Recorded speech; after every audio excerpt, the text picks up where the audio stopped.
Hi everyone, I'd like to pick up right where we left off yesterday at number 4. We're learning about average rate of change. So let's turn to number 4 and let's do this question. So they're giving us 3 functions. They're giving us g of x, f of x, and h of x. So I just want us to kind of take a quick look, realize that g of x, they're giving us an equation.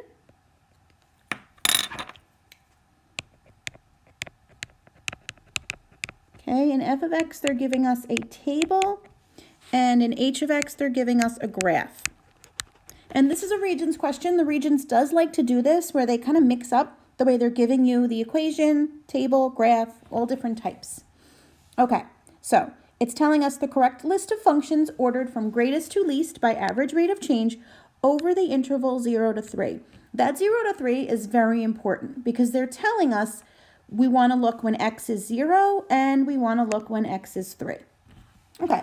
I personally like when we have a table. It's nice and easy to me. So what I want you to do is the one for x squared minus 2x. Let's get a table. Let's put it into our y1 in our calculator, x squared minus 2x. Let's go to second graph, which brings us to the table, and let's make the table. Now remember, I need when x is 0 and when x is 3. So when x is 0, y is 0. When x is 1, y is negative 1. When x is 2, y is 0. And when x is 3, y is 3. Okay. So now I can do the average rate of change for g of x. I need to know when x is 0 and when x is 3. Okay.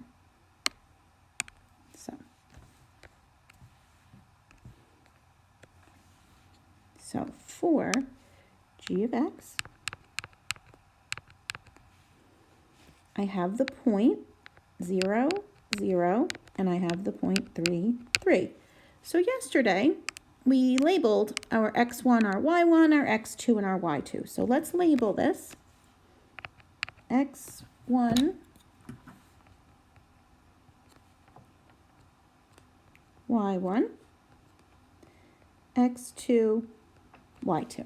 Okay. So when I do the average rate of change, y2 minus y1, so 3 minus 0 over 3 minus 0. So I'll put that into your calculator, and the average rate of change for the g of x is 1. Okay, let's take a look at the next one. Let's take a look at f of x. So for f of x, we need to know when x is 0 and when x is 3. So my points for f of x is 0, 1, and 3, 7. So let's label them x1, y1, x2, y2. So y2 minus y1, 7 minus 1 over 3 minus 0. So that gives me 2. You can use your calculator to figure that out if you need to. Just type it in, make a fraction, and 7 minus 1 over 3 minus 0. Okay, and then let's look at the last one, the graph. So I want to know again when x is 0 and when x is 3. Okay, so let's write those points out. So for h of x, it looks like we have the point 0, 2 and 3, 9. Okay, so let's label x1, y1, x2, y2. Okay, so we have 9 minus 2 over 3 minus 0. So we can use our calculator for that again. You're going to get 2.33333. Okay, so now we just need to order them from greatest to least. So we have, let's look at the average rate of changes that we have. We have 1, we have 2, and we have 2.3. So the greatest is the 2.3, then the 2, then the 1. So h of x is the greatest, then f of x, then g of x is the least. That's choice 4. Okay. All right, let's go on to the practice. Let's look at number 1 together. Jessica is planning to build a square playing field. She wants to see how long the sides of the field will need to be for different areas. Her results are summarized in the following table. All values are rounded to the nearest hundredth when necessary. What is the average rate of change in the side length as the area increases from 100 square feet to 900 square feet? Okay, so looks like I have what I need.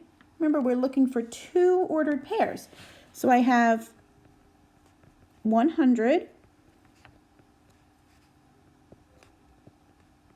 comma 10, and I have 900, comma 30. Okay, why don't you take a second to pause the video? Why don't you do the average rate of change, and then when you're done, unpause it, and I'm going to do it with you. Okay, so we need to label our x1, y1, x2, y2. So 30 minus 10 over 900 minus 100.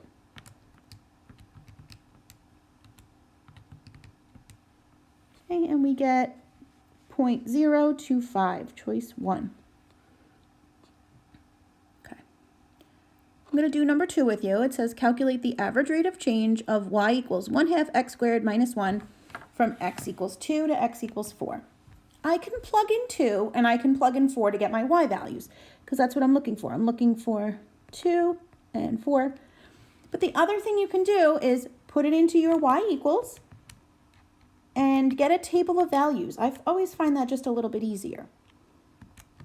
So I'm going to type in 1/2 x squared minus 1. I'm going to go to my table and let's look. When x is 2, y is 1.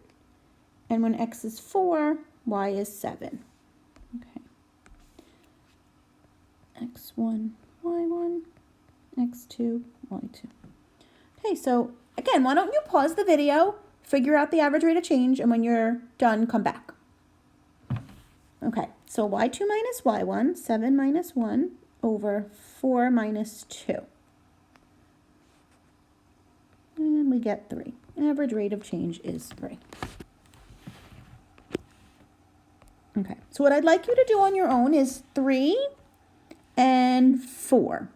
In 4, there's some review or identifying key features, the vertex, the axis of symmetry, the x, and the y-intercept. So if you need to go back, you can look that up. And then I want you to find the average rate of change for these 3 intervals. So it's really like a part A, a part B, and a part C here. Okay. Bye, everyone.